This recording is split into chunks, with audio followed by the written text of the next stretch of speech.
Capítulo 19. Voy a Padua. Aventura que me sucede a mi vuelta. Continuación de esta aventura.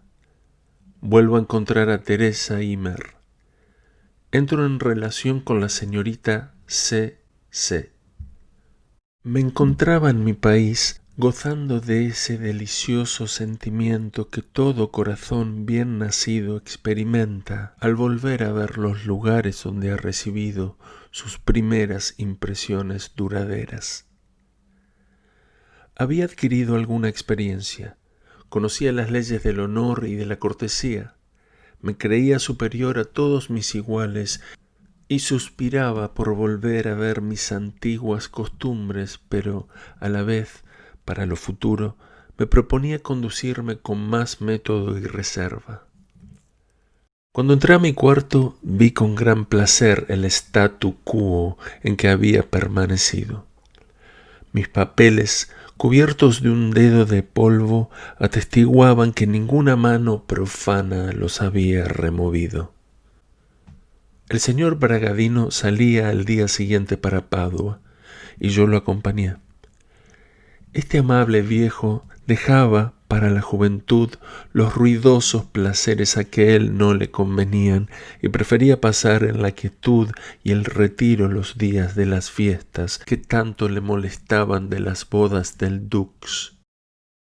El sábado siguiente monté en una silla de posta para volver a Venecia.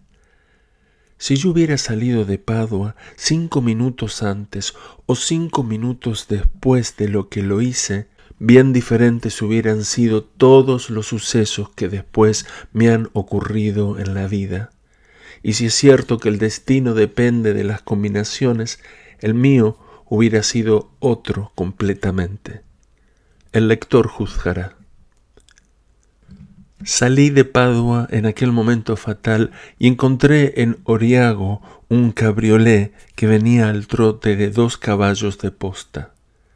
Iban dentro una hermosa mujer y un hombre con uniforme alemán. A algunos pasos de mí, el cabriolé volcó hacia el lado del río y la mujer, cayendo por encima del caballero, corrió el mayor peligro de ir rodando al Brenta. Salté fuera de mi coche sin darle tiempo de detenerse y volé al socorro de aquella señora, reparando con honesta mano el desorden que en su vestido había causado la caída. Su compañero, que se había levantado sin accidente, acudió y cátate a la bella descansando sobre sus asentaderas, menos confusa y aturdida de su caída que de la indiscreción de sus faldas que habían dejado al descubierto todo lo que una mujer decente no enseña jamás a un desconocido. Al darme las gracias, cosa en que empleó todo el tiempo que su postillón y el mío tardaron en levantar el coche, me llamó 1000 veces su salvador y su ángel tutelar. Reparado el daño, continuamos nuestro camino, ella hacia Padua y yo hacia Venecia, a donde llegué sin tener más tiempo que el justamente preciso para disfrazarme e ir a la ópera. Al día siguiente me disfracé muy temprano para tomar parte de la comitiva del Bucentauro que, favorecido por un hermoso tiempo, debía ser conducido al Lido para la grande y ridícula ceremonia. Esta función, no solamente rara, sino única, depende del valor del almirante del arsenal, quien con su cabeza debe responder de que el tiempo será constantemente hermoso, garantizando así la virtud de esta burlesca boda que los venecianos veneran hasta la superstición, pues si el menor viento contrario lograse volcar el barco, se correría el riesgo de que el dux, con toda su serenísima señoría, los embajadores y el nuncio del papa, pereciesen ahogados. Para colmo de desgracia, este trágico accidente haría reír a toda Europa, que no dejaría de decir que al cabo se habían consumado las bodas del dux de Venecia. Me había quitado la careta y tomaba tranquilamente mi café bajo los pórticos de la plaza de San Marcos, cuando una hermosa máscara me dio galantemente un abanicazo en el hombro.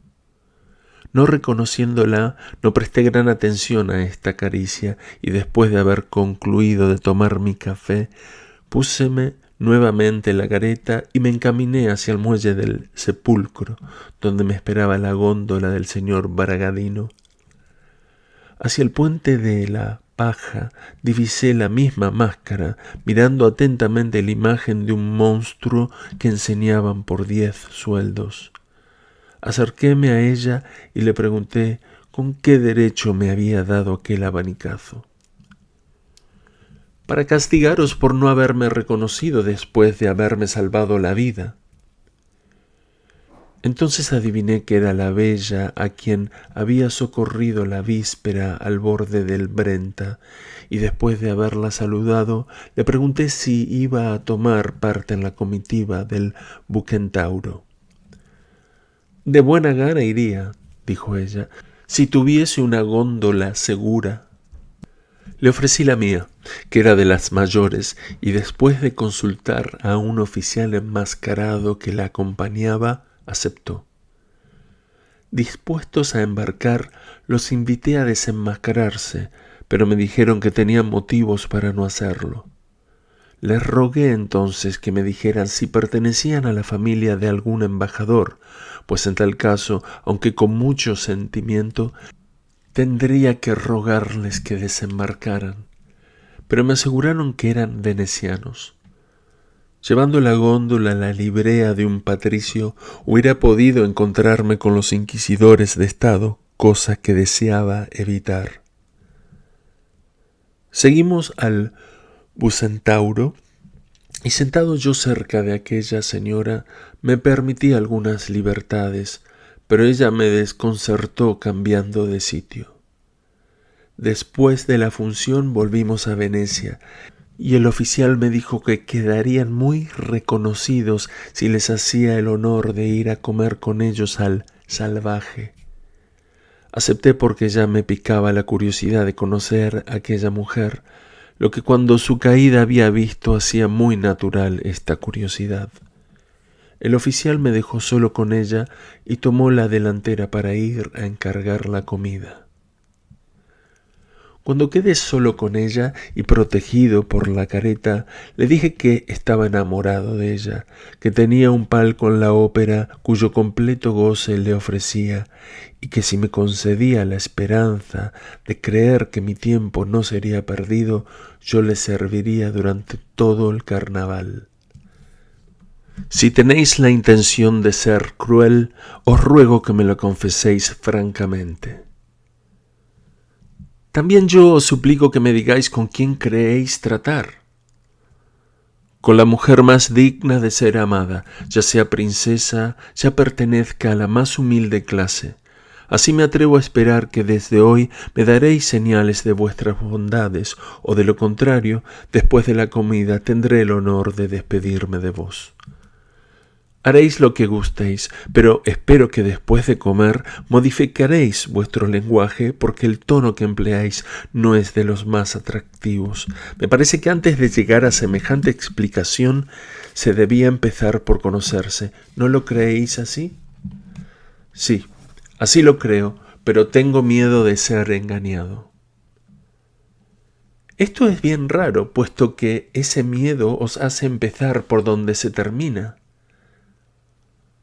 No pido hoy más que una palabra de estímulo. Dádmela y me veréis modesto, sumiso y discreto. Moderaos. Encontramos al oficial a la puerta del Salvaje y subimos. Cuando estuvimos en el comedor, ella se descubrió y la encontré mucho mejor que la víspera. Quedábame por averiguar por las formas y el ceremonial si el oficial era su marido, su amante, su pariente o su acompañante, porque en las aventuras yo deseaba siempre conocer la calidad de la persona con quien iba a habérmelas. Nos pusimos a la mesa y la manera de conducirse el caballero y la señora me obligaron por prudencia a observar. Ofrecíle a él el palco y lo aceptó, pero como yo no lo tenía, después de comer salí pretextando negocios y fui a procurarme uno. Lo tomé en la ópera bufa, donde brillaban Pertiche y Laschi, y después de la ópera los invité a cenar en una hostería. Después los conduje a su casa en mi góndola, donde a favor de la noche obtuve de mi hermosa todos los favores que pueden concederse cerca de un tercero a quien hay que poner fuera de combate. A nuestra separación me dijo el oficial: «Mañana tendréis noticias mías». «¿Dónde y cómo?» «No os inquietéis por ello». A la mañana siguiente me anunciaron un oficial. Era el mismo. Después de los cumplidos de costumbre y de haberle dado las gracias por el honor que me había hecho la víspera, le rogué me dijera a qué debía el honor de hablarle. «Yo me llamo P.C. Mi padre es rico y considerado en la bolsa, pero hemos reñido. Vivo en el muelle de San Marcos. La dama que ayer habéis visto es de la familia de O y está casada con el comisionista C, y su hermana es la esposa del patricio P.M. Está reñida con su marido y yo soy la causa, así como por la suya yo estoy reñido con mi padre. Llevo este uniforme en virtud de un nombramiento de capitán al servicio de Austria, pero jamás he servido. Estoy encargado del aprovisionamiento de carnes para el Estado veneciano y las traigo de la Siria y de la Hungría. Esta contrata me asegura un beneficio líquido de 10.000 florines al año, pero un apuro imprevisto y al que es preciso ponga remedio, una bancarrota fraudulenta ocasionada por gastos extraordinarios, me ponen por el momento en una grave inquietud. Hace 4 años que, habiendo oído hablar de vos, concebí el deseo de tratar de conoceros, y creo que es el cielo quien me ha proporcionado anteayer la ocasión. No titubeo, pues, en pediros un especial favor que nos unirá con la amistad más estrecha. En todo aquello no vi más que un proyecto de estafa, y no vacilé en decirle que no contase conmigo para nada. Redobló su elocuencia y yo le supliqué que no insistiese, porque era inútil. Me dio sus señas diciéndome que aún vivía en su casa a escondidas de su padre, lo cual equivalía a decirme que le devolviese la visita. Al día siguiente, impulsado sin duda por mi genio maléfico, fui a pagar aquella deuda de atención. Me recibió con agasajo y me aburrió enseñándome un fárrago de papeles con el objeto de que aceptase las 3 consabidas letras. Yo iba a dejarle con la palabra en la boca cuando me dijo que iba a presentarme a su madre y a su hermana. Salió y a los pocos minutos volvió con ellas. La madre parecía una buena señora, ingenua y respetable. La hija era un modelo de hermosura. Quedé deslumbrado. Un cuarto de hora después, la confiada señora pidió permiso para retirarse y la muchacha se quedó. Media hora le bastó para cautivarme. La joven C.C. no salía nunca sino con su madre. Solo tenía para leer los libros de su padre, hombre juicioso que no poseía ninguna novela cuando ella se pirraba por leerlas. También tenía vivos deseos de conocer Venecia, y como nadie visitaba la casa, nadie le había dicho que era un prodigio de hermosura. Su hermano escribía y yo hablaba con ella, o por mejor decir, contestaba a sus innumerables preguntas. Salí de aquella casa enamorado de la joven C.C., pero resuelto a no volver, por temor de tener que sacrificarle mi libertad pidiéndola por esposa. Fui a visitar a la señora Manzoni, que me dijo que Teresa Imer, la misma que me había costado un bastonazo del señor Malpiero 13 años atrás, Acababa de llegar de Bayreuth, donde el margrave había hecho su fortuna. Como vivía enfrente, la señora Manzoni, queriendo gozar de la sorpresa, la hizo llamar, y Teresa se presentó al poco rato con un hermoso niño de 8 años, su único hijo, habido de su esposo, que era el bailarín en Bayreuth. Nuestra sorpresa fue igual al placer que experimentamos recordando lo que nos había sucedido al salir de la infancia. Me convidó a almorzar para el día siguiente. Fui y la encontré en la cama todavía. Pasé 3 horas con ella y la última fue deliciosa, pero el lector verá más tarde cuáles fueron sus consecuencias. 2 días después de mi visita a P.C., lo encontré en la calle y me dijo que su hermana no hacía sino hablar de mí y que yo le había sido muy simpático a la madre. Mi hermana, añadió, sería un partido excelente para vos, pues tendrá 10.000 ducados de dote. Si venís mañana a verme, tomaremos café con ella. Al día siguiente pasé 3 horas hablando con la muchacha que acabó de cautivarme. Entre el temor de ofender su virtud y el deseo de gozar de sus encantos, mis sentimientos se confundían. Necesitando distraerme, fui a jugar y gané mucho oro. Al retirarme por un callejón solitario, encontré al conde de Bonafede, encorvado menos por el peso de los años que por la penosa carga de la miseria. Me dio lástima verlo. Me conoció y me dijo una porción de cosas para venir a parar en los apuros que pasaba para mantener a su numerosa familia.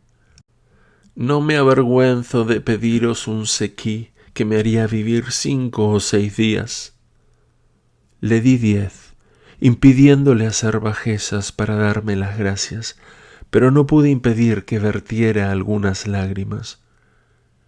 Lo que más me apena, me dijo, es que mi hija es una beldad y prefiere morir a sacrificar su virtud a la miseria. No puedo sostener ni recompensar sus sentimientos. Pedíle las señas de su casa y prometí ir a verlo. Yo deseaba ver otra vez a la condesita después de 10 años de nuestro encuentro. Fui al día siguiente. Encontré una casa desprovista de muebles y la joven sola, lo cual no me sorprendió. La condesita me salió al encuentro en la escalera y me recibió con muchas atenciones. Iba vestida con cierto esmero y la encontré guapa, viva y amable como la había conocido en el fuerte de San Andrés. Me abrazó tan tiernamente como hubiera podido abrazar a un amante idolatrado.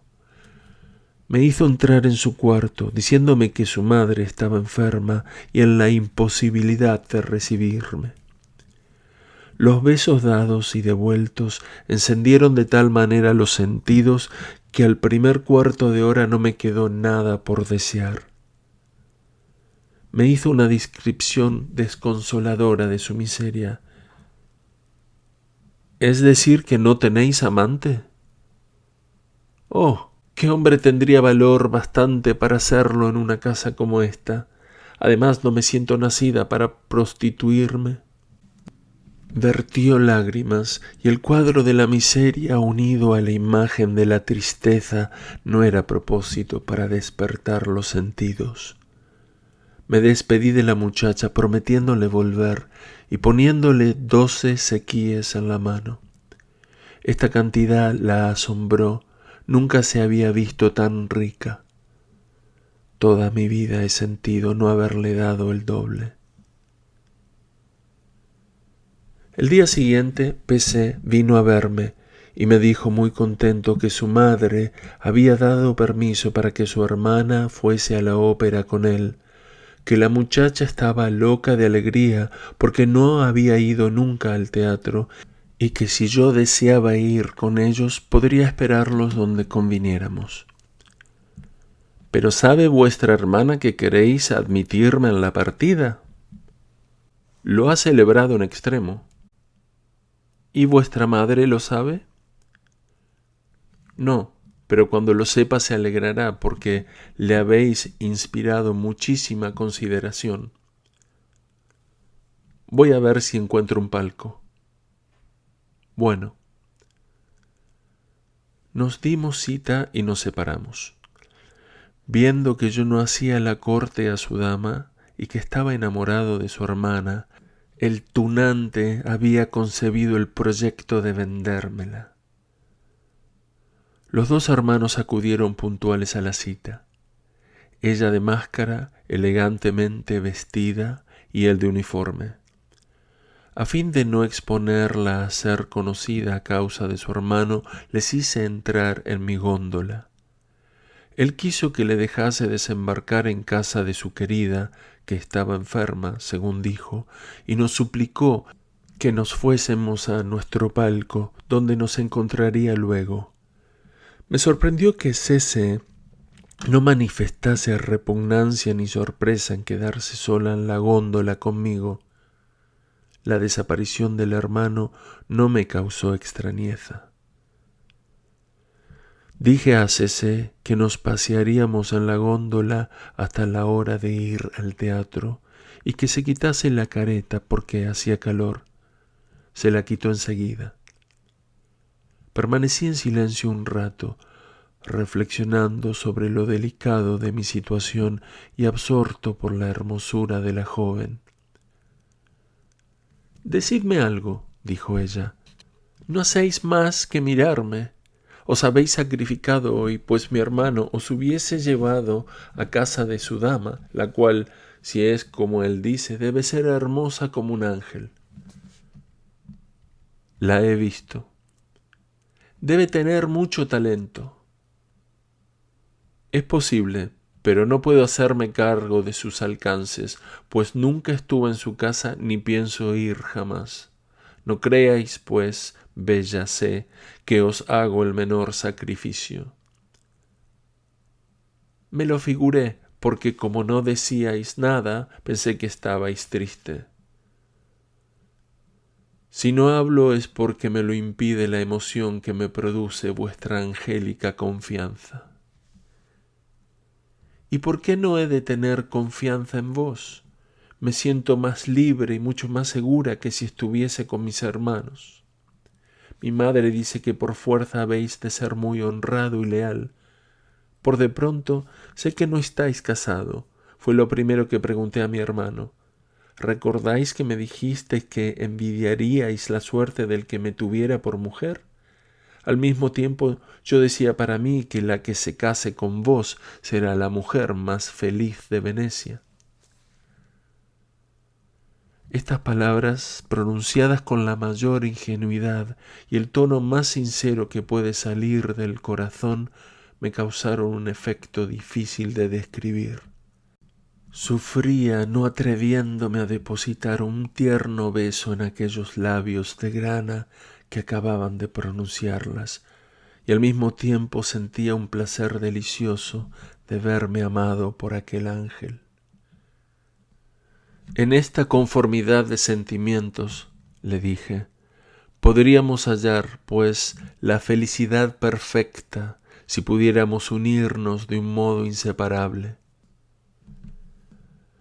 En el teatro, el espectáculo absorbió toda su atención. Su hermano no vino hasta el final, porque esto entraba en sus cálculos. Los convidé a cenar y mi excitación amorosa era tan grande que no me dejaba despegar los labios. Para excusar mi silencio, fingí tener un fuerte dolor de muelas. Después de cenar, P. dijo a su hermana que yo estaba enamorado de ella y que me sentiría aliviado si me permitía besarla. Por toda respuesta ella se volvió hacia mí con risueños labios que pedían el beso. Yo respetaba tanto su inocencia que la besé en la mejilla con frialdad aparente, a pesar del fuego que me abrazaba. —¡Qué beso! —exclamó P. —Vamos, un beso de amor. Permanecí inmóvil ante la imprudencia del instigador. Su hermana, afligida, se volvió hacia él diciendo: «No lo obligues, pues no tengo la dicha de agradarle». Esta expresión alarmó mi amor, y ya no fui dueño de mí mismo. «¿Cómo? Bella C, ¿no veis que mi reserva es debida al sentimiento que me inspiráis? Si un beso basta para probaros que me gustáis, recibidlo con todo el amor que experimento». Entonces, cogiéndola en mis brazos y estrechándola amorosamente contra mi pecho, imprimí en su boca un largo y ardiente beso, pero la tímida paloma sintió que había caído en las garras del gavilán y se desprendió de mis brazos. Su hermano me aplaudía, mientras que ella, para ocultar su turbación, se ponía la máscara. ¿Creéis aún que no me gustáis? Me habéis convencido, pero no debéis castigarme por haberme yo engañado. Los acompañé a su casa y me retiré locamente enamorado. Al día siguiente, P.C. entró en mi casa muy animado, diciéndome que su hermana había dicho a su madre que nos amábamos y que si ella había de casarse, solo conmigo podía ser feliz.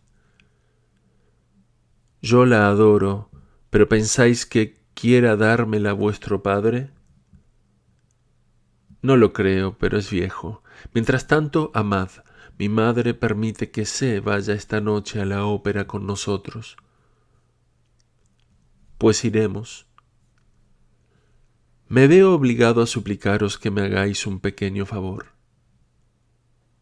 Decid. Hay excelente vino de Chipre para vender, muy barato. Yo puedo adquirir un tonel mediante un billete pagadero a los 6 meses. Estoy seguro de vender enseguida el vino con un buen beneficio. ¿Queréis firmar el billete? Con mucho gusto. Firmé el billete a causa de mi amor por C, de cuyos encantos podía privarme su indigno hermano. Aquel mismo día compré una docena de pares de guantes y otros tantos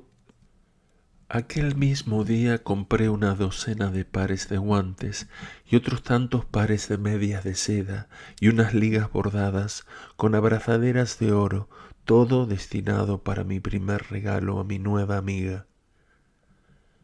Nos encontramos por la tarde a la hora convenida. P.C. me dijo que tenía ocupaciones, que me dejaba con su hermana y que nos reuniríamos más tarde en el teatro. ¿Vamos a pasearnos en góndola hasta la hora del teatro?, dije a C después de que se hubo marchado su hermano. No, contestó ella, vamos más bien a un jardín de la Zueca. Corriente. Fuimos a San Blas y mediante un sequí tomé por mi cuenta un jardín que conocía y quedó prohibida la entrada a toda otra persona. Resultó que ninguno de los dos había comido. Encargué lo necesario para llenar nuestro estómago y dar gusto al paladar.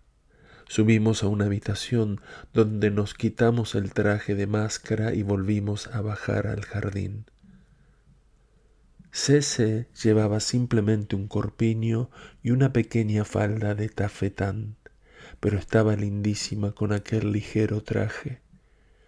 Ávidos mis ojos atravesaban aquellos débiles obstáculos y mi alma la veía desnuda.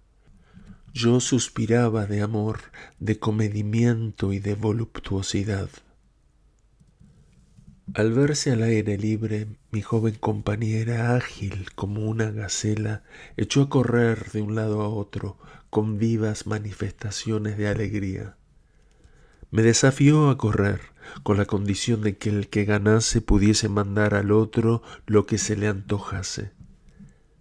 Me dejé convencer y mi penitencia consistió en tener que buscar la sortija que C se había escondido encima.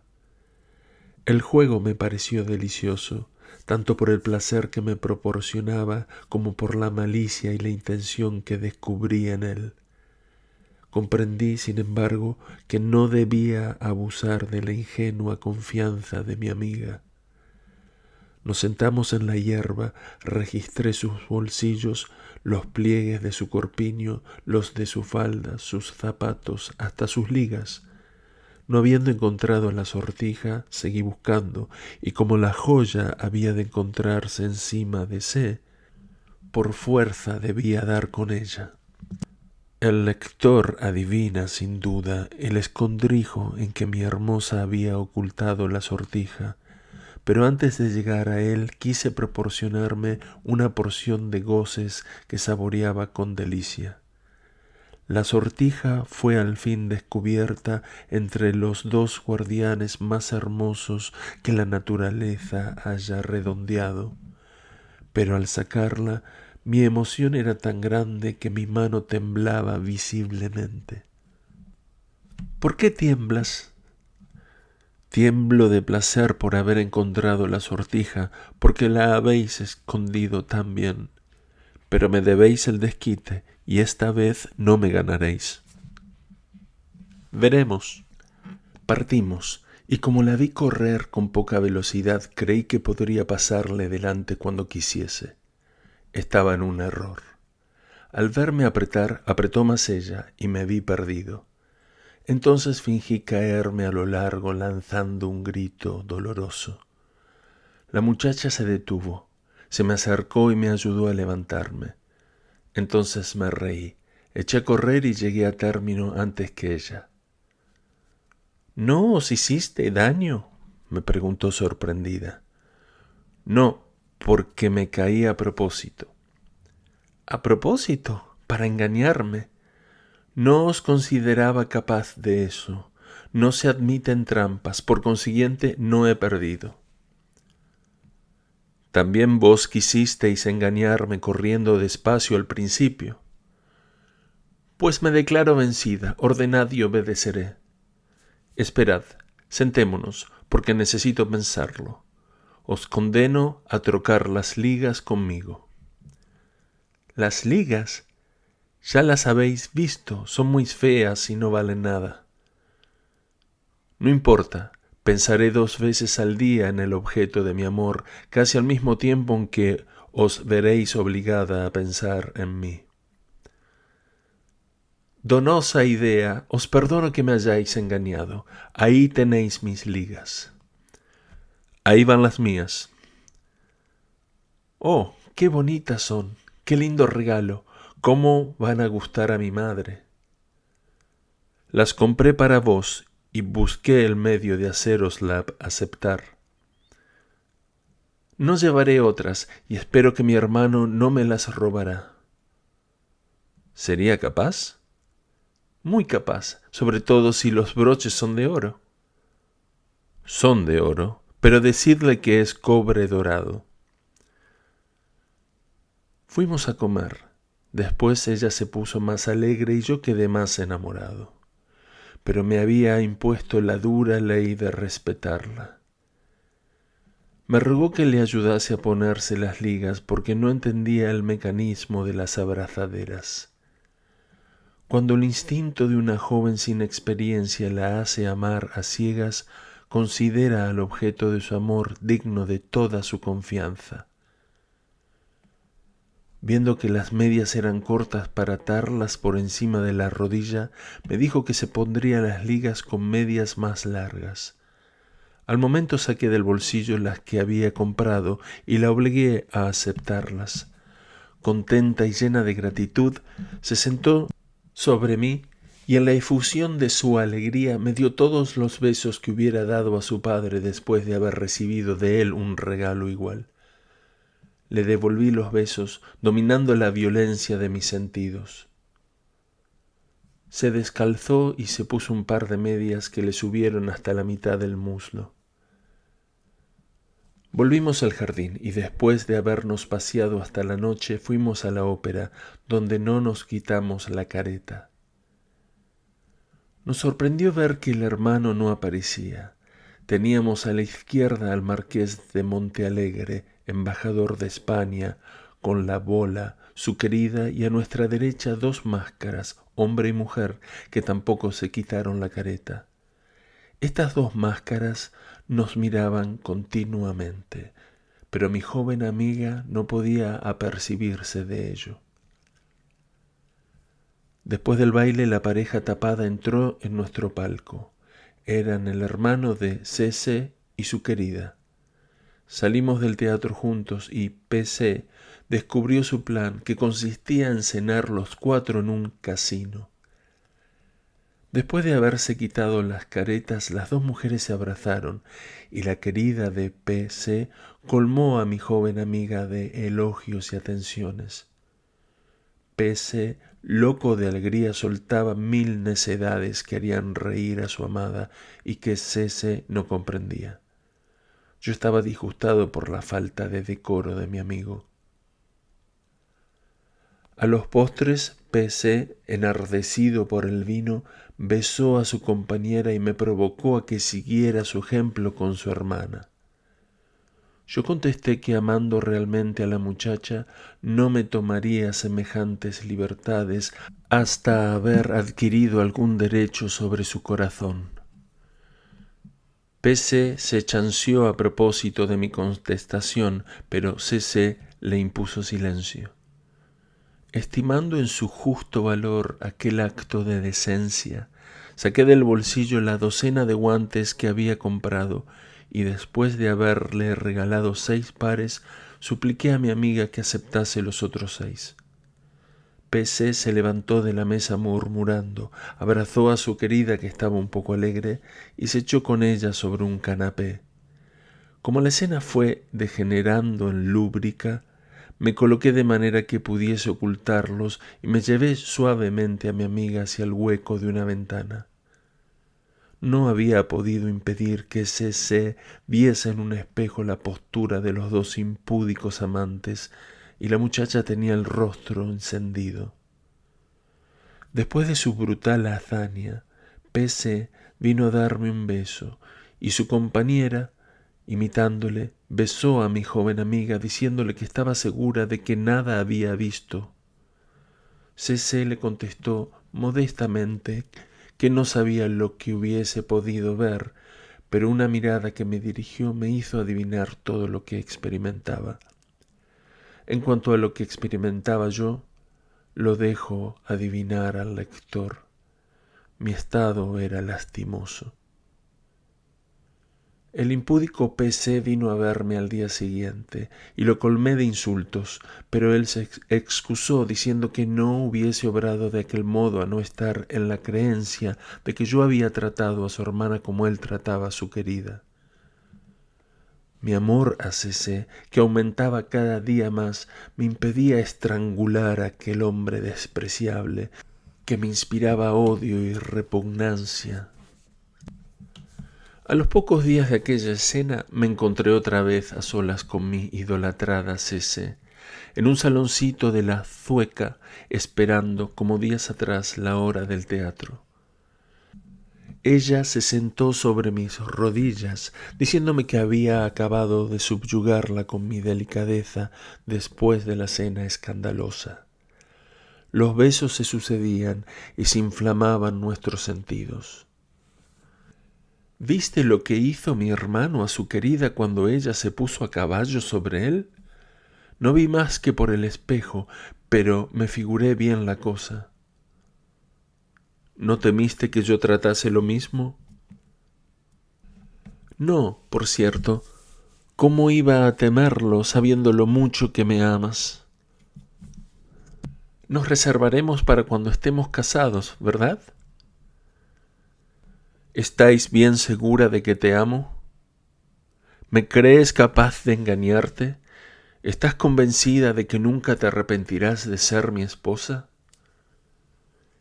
Estoy más segura, amor mío, porque no puedes desear mi desventura. Pues bien, seamos esposos desde este momento. Dios solo será testigo de nuestros juramentos y no podríamos encontrar otro más leal porque Él conoce la pureza de nuestras intenciones.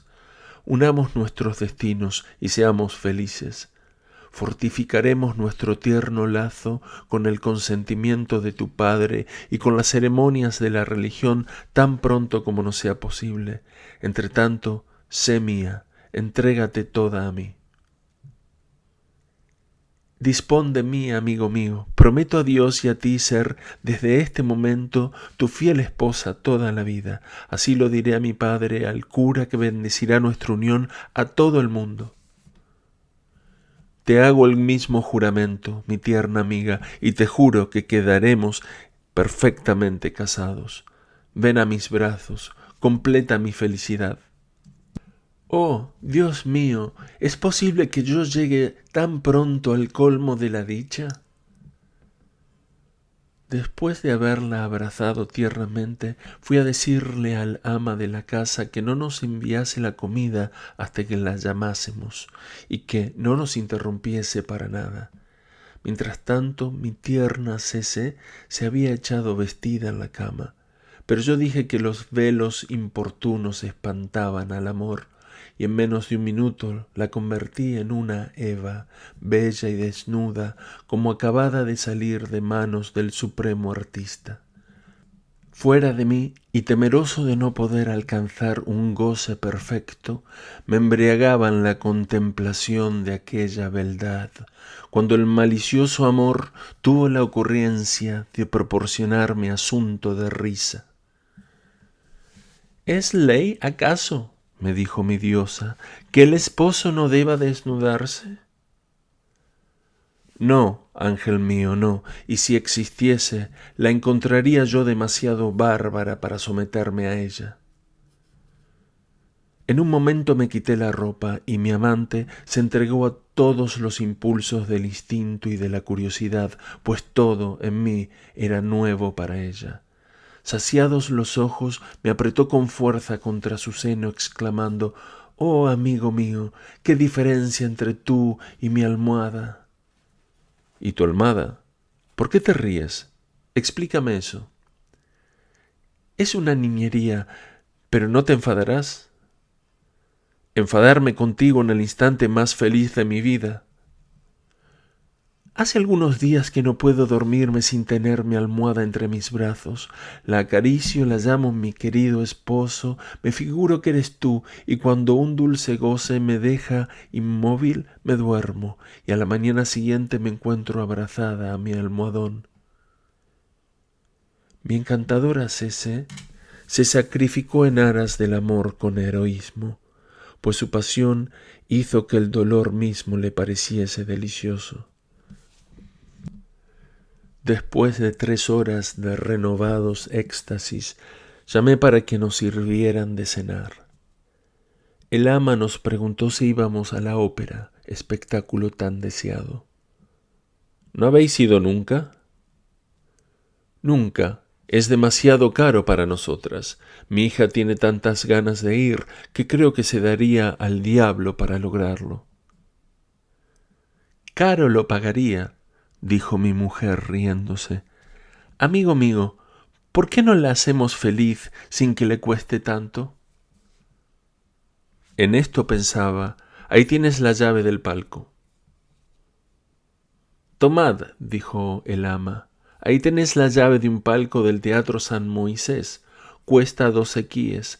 Id a ocupar nuestros puestos y decid a vuestra hija que guarde su rosa para mejor ocasión. Para que os podáis divertir, añadí yo, aquí tenéis 2 sequíes. Haced pasar a vuestra hija una velada deliciosa. Muy asombrada de nuestra generosidad, la buena mujer corrió en busca de su hija, con la cual volvió a los pocos minutos. Era una joven rubia muy guapa, que se empeñó en besarnos la mano. Cuando volváis del teatro, dije a la madre, haced que nos aguarde la góndola en que habréis venido, para que nos lleve a Venecia. ¿Vais a quedaros hasta nuestro regreso? Sí. Nos hemos casado hoy. ¡Hoy! ¡Que Dios os bendiga! Se acercó a la cama para arreglarla y vio las huellas venerables de la buena conducta de mi esposa. En un arranque de alegría fue a besar a mi Cece, después de lo cual hizo un sermón a su hija, enseñándole lo que, según ella, honraba y realzaba infinitamente a una recién casada. Marcas respetables, decía ella, que el himeneo ve hoy raras veces en su altar. La hija le contestó, bajando los ojos, que estaba segura de que le sucedería lo mismo el día de su casamiento. Nos quedamos solos, nos acostamos y al volver del último de nuestros deliciosos éxtasis habían transcurrido 4 horas con extrema rapidez. Nuestra última lucha hubiera sido más larga si a mi tierna y apasionada amiga no se le hubiese ocurrido la idea de ponerse en mi lugar y trocar los papeles. Agotadas nuestras fuerzas, nos dormíamos cuando el ama vino a decirnos que la góndola nos esperaba. Me levanté enseguida para abrirle, esperando que nos haría reír contándonos lo que había visto en la ópera, pero cedió la palabra a su hija, que nos refirió sus impresiones mientras ella nos preparaba café. La rubita ayudó a mi amiga a vestirse y de vez en cuando me dirigía miradas que me dieron a entender que tenía más experiencia de la que le concedía su madre. Nos separamos al amanecer. Como C.C. tenía una llave de su casa, pudo entrar sin que lo advirtiese su madre. Yo me acosté resuelto a obligar por vía del oráculo al señor de Bragadino a que me hiciese conceder legalmente la mano de C.C. Permanecí en la cama hasta las 12 y pasé el resto del día jugando con desgracia, como si la fortuna hubiese querido advertirme que no se avenía con mi amor. Al día siguiente se me presentó P.C. diciendo muy satisfecho: «Estoy seguro que habéis dormido con mi hermana y me alegro. Ella no lo confiesa, pero no importa, os la llevaré hoy». «Os lo agradeceré, porque la adoro y voy a hacerla pedir a vuestro padre de manera que no pueda negármela». «Lo deseo, aunque lo dudo. Mientras tanto, me veo obligado a pediros otro favor. Mediante un pagaré a 6 meses fecha, puedo adquirir una sortija que vale 200 sequíes y que puedo vender hoy mismo por igual precio. Necesito esa cantidad, pero sin vuestra firma, el joyero que os conoce no me la dará».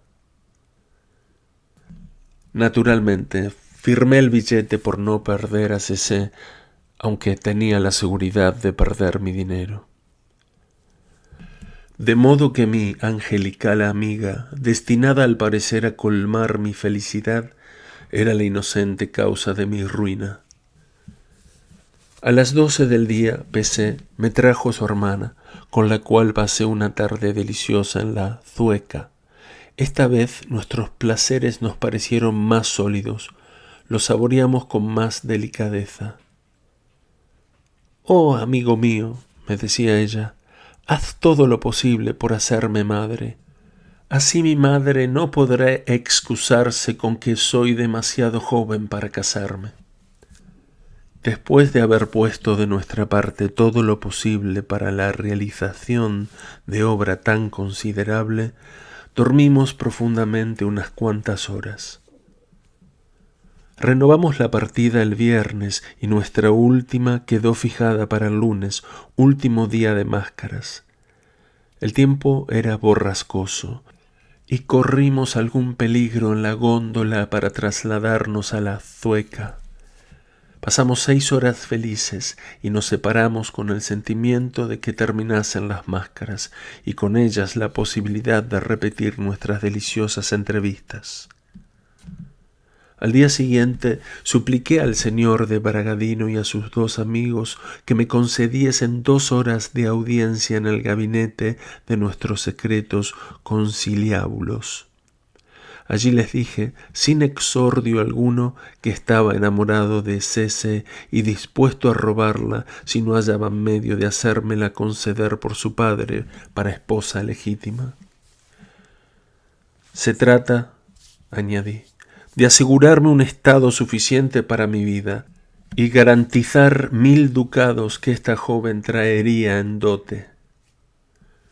Su contestación fue que si Paralis les daba las instrucciones necesarias, obedecerían con placer. Esto era lo que yo quería.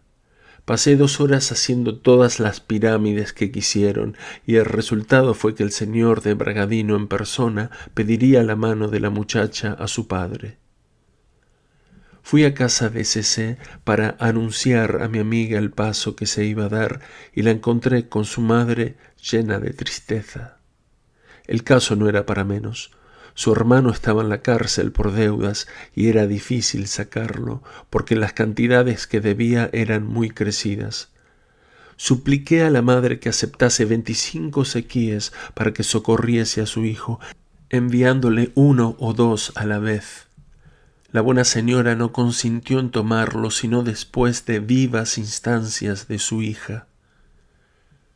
El señor de Bragadino, a quien dije que el padre de C.C. había de llegar aquel mismo día, le escribió suplicándole que le señalase hora para avistarse con él por un asunto de importancia. El padre de la novia contestó que él mismo iría al día siguiente al palacio del señor Bragadino a ponerse a sus órdenes. En efecto, al día siguiente, don Carlos C. pasó 2 horas con mis 3 amigos y luego que se hubo marchado supe que su contestación se reducía a decir que no quería casar a su hija hasta que tuviese 18 años y que iba a meterla en un convento donde pasaría los 4 años que aún faltaban para llegar a esta edad. Como para dorarles la píldora, había concluido diciendo que si mientras tanto yo me hacía una posición, consentiría tal vez en que nos casáramos. Pasé 24 horas en la cruel perplejidad en que se encuentra el que se ve obligado a tomar una resolución sin saber cuál. Atormentado por 1000 ideas sombrías o desesperadas, fui a los 2 días a hacer una visita a la madre de la que consideraba como mi esposa. Una criada me dijo que la señora se había marchado al campo y que no sabía cuándo estaría de vuelta. Impaciente por saber algo de C.C., acudí a su hermano, que aún estaba en la cárcel, pero éste no sabía nada. En cambio, me contó una porción de mentiras y no me dejó partir sin que le diese 2 sequíes. El señor de Bragadino y sus 2 amigos se fueron a Padua, donde habían de pasar un mes. Me quedé solo en el palacio de mi protector, pues me impidió acompañarlos el triste estado de mi alma. Para disipar las negras ideas que me atormentaban, jugué y perdí. Vendí todos mis objetos de valor y quedé debiendo a todo el mundo. Me hallaba dispuesto al suicidio y pensaba realmente en él, afeitándome ante un espejo, cuando un criado entró con una mujer que traía una carta. ¿Sois la persona a quien va dirigida?, me preguntó la mujer. Vi la impresión de un sello que yo había dado a C.C. y la emoción me hizo vacilar. Rompí el sobre y leí lo siguiente. Antes de escribirte minuciosamente, debo estar segura de esta mujer. Estoy de pensionista en este convento, muy bien tratada y gozando de una salud perfecta a pesar de la turbación de mi espíritu. La superiora tiene orden de no dejarme ver a nadie, ni permitir que me comunique con nadie. Sin embargo, estoy ya segura de poderte escribir, a pesar de la prohibición. Cuenta con mi celo en hacer cuanto me ordenes, porque soy tuya, exclusivamente tuya. Contéstame pocas palabras hasta que estemos seguros de nuestra mensajera. De Murano, 12 de junio. Como quien pasa de la muerte a la vida, necesité algunos minutos de reposo para recobrar mi serenidad. Pregunté a la mujer si sabía leer. Pobre de mí si no supiese. Somos 7 mujeres destinadas al servicio de las santas religiosas de Murano. Cada una de nosotras viene por turno a Venecia una vez cada semana. Yo vengo todos los miércoles y de hoy en 8 podré traeros la respuesta de la carta que podéis escribir ahora mismo si queréis. ¿Podéis encargaros entonces de entregar las cartas que os confían las religiosas?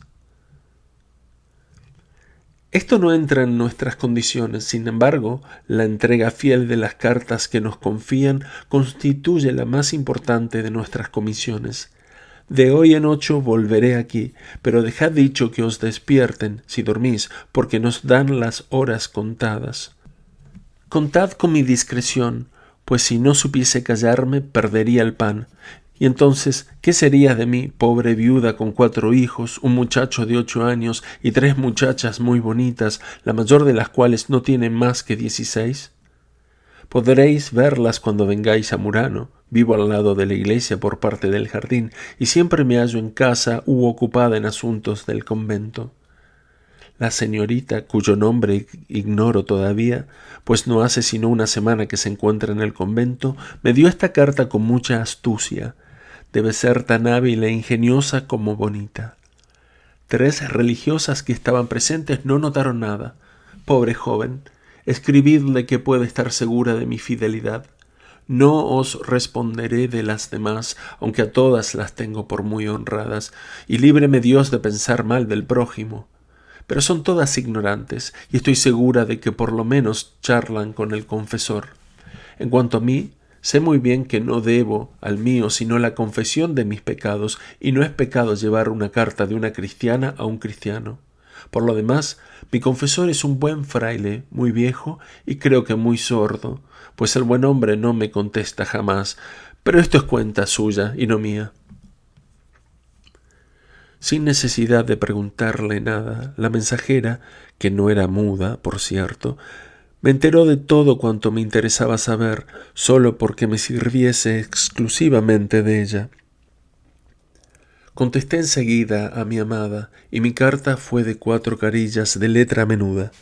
Le decía que su billete me había salvado la vida, que yo había dado un sequí a la mandadera y que ella encontraría otro bajo el sello de la carta, y que le mandaría todo el dinero que necesitase.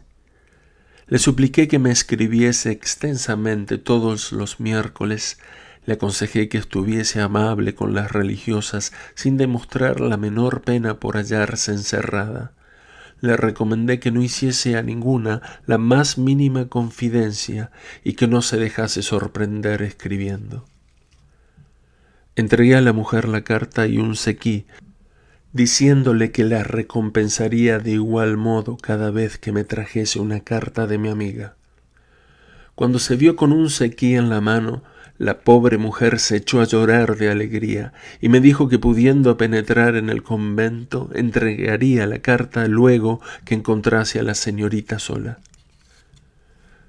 Deseoso de distraerme durante los 7 días que faltaban para el segundo mensaje de mi mujer, me fui a Padua, donde el señor de Bragadino me recibió con los brazos abiertos.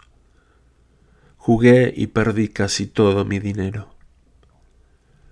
Un milanés llamado don Antonio Croce, que me había visto perder, vino a proponerme el medio de desquitarme a costa de 7 u 8 ricos extranjeros que hacían la corte a su mujer. Pondrás, me dijo, 300 sequíes en la banca y me ayudarás a tallar. Yo tengo también 300 sequíes, pero no bastan porque los puntos son fuertes. Ven mañana a comer conmigo y los conocerás. Podremos jugar mañana, viernes, que no hay ópera.